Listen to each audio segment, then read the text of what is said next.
ہم شاید آخری لوگ ہیں جو دو تہذیبوں کے چشمدید گواہ ہیں۔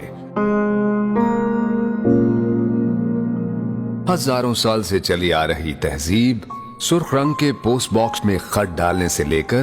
آرٹیفیشل انٹیلیجنس ٹیکنالوجی کے کمالات دیکھنے والے ہم شاید آخری لوگ ہیں۔ وہ مٹی کے بنے گھر، کچے صحن، گھڑے کا پانی، ٹاٹ والے اسکول، تختی اور سلیٹ، سیاہی کی دوات اور کانے سے بنا قلم، کاچی کی بھینی خوشبو، سٹاپو، پٹھو گرم،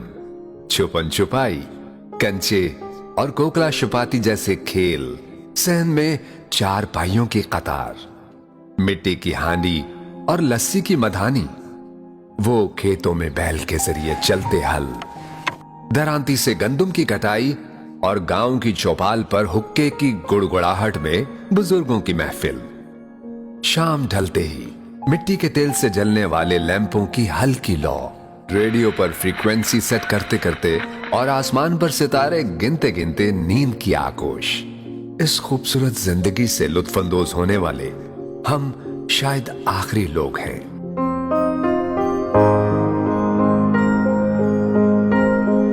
1950 سے لے کر 1990 کے درمیان پیدا ہونے والے ہم خوش نصیب لوگ ہیں جنہوں نے ہزاروں سال سے چلتی آ رہی اس تہذیب اور روایات کو دیکھا ہے۔ جب استاد کا ڈر اور احترام حد درجے تھا اور ابا جان گھر میں داخل ہو جائیں تو احترام میں سکوت طاری ہو جاتا تھا، بہو بیٹیاں دوپٹہ سنبھالنے لگ جاتی تھیں۔ ہم وہ آخری لوگ ہیں جو باقاعدگی سے پو پھوٹتے اور سورج کی پہلی کرن دیکھتے تھے۔ ہم وہ آخری لوگ ہیں جو عشاء کی نماز کے بعد نیند کی آغوش میں چلے جاتے تھے۔ آج اسمارٹ فون نے نئی نسل سے راتوں کی نیند اور سحر خیزی چھین لی ہے۔ آج ہم پرانی اور چھوٹی اینٹوں سے بنے پرانے بوسیدہ مکان اور لکڑی کے کواڑوں پر لگی زنجیر والی کنڈی دیکھ کر اشکبار ہو جاتے ہیں۔ جب ہم جدید ایئر کنڈیشنڈ گھروں سے نکل کر کبھی پرانی گلیوں میں چلے جائیں تو ہمیں ایسا محسوس ہوتا ہے کہ ہماری روح یہاں بھٹک رہی ہے اور ہمارے بے جان جسم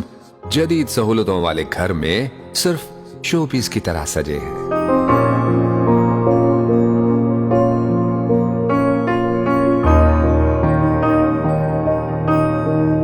انیس سو 1950 سے 1990 کے درمیان پیدا ہونے والے ہم خوش نصیب لوگ ہیں کیونکہ ہم وہ آخری لوگ ہیں جنہوں نے مٹی کے بنے گھروں میں بیٹھ کر پریوں کی کہانیاں سنی،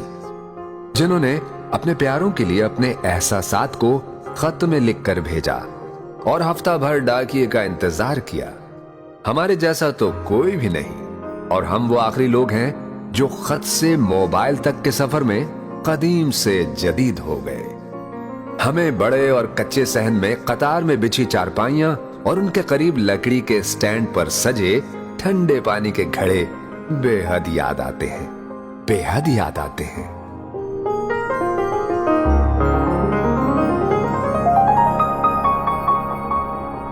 گاؤں کے چوراہے یا شہر میں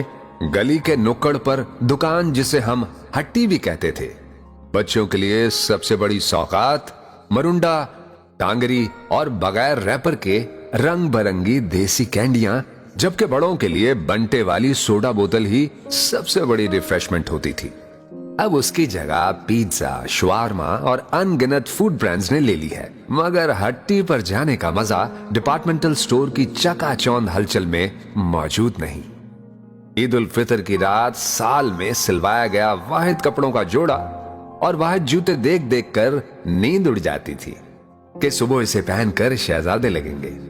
عید کے روز محلے میں بننے والی جلیبیوں کی مٹھاس اور گلی میں جھولوں کے نام پر بچوں کی سب سے بڑی انٹرٹینمنٹ پنگوڑوں کے مزے ناقابل فراموش ہیں، جن کی جگہ اب ونڈرلینڈ نے لے لی ہے۔ کیا زمانہ تھا جب مائیں خود بچوں کے کپڑے سیتی تھیں، بازار سے ان کے گولے منگوا کر سارا دن جرسیاں بنتی تھیں، لڑکے لڑکیاں درختوں پر باندھی گئی پینگ پر اونچے اونچے جھولے لیتے تھے،